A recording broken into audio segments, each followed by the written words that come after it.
Министерство связи и информационных технологий отчиталось за 9 месяцев работы. На пресс-конференции министр Александр Борисов остановился на вопросах обеспечения сотовой связью малонаселенные пункты республики, переход на цифровое вещание, также переход населения республики и правительства на электронные услуги. Сегодня в Якутии начинается работа по проведению оптоволоконной линии связи через Нижний Бестях до Магадана, через Чурапчу, Тыккёль, Хандыгу, Аймекон.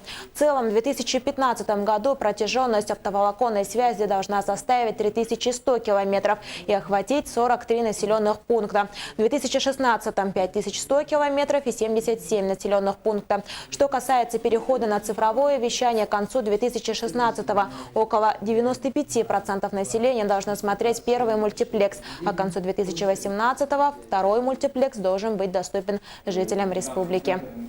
Мы в этом году также для северных иерархических улусов начинаем организацию пунктов коллективного доступа в 44 населенных пунктах. Вот эта работа только в этом году начинается, и в будущем году будет продолжена и по сотовой связи, и по доступу в интернет. Мы где-то за 2 года по сотовой связи порядка 10 населенных пунктов будет сделано, а больше 50 по доступу в интернет.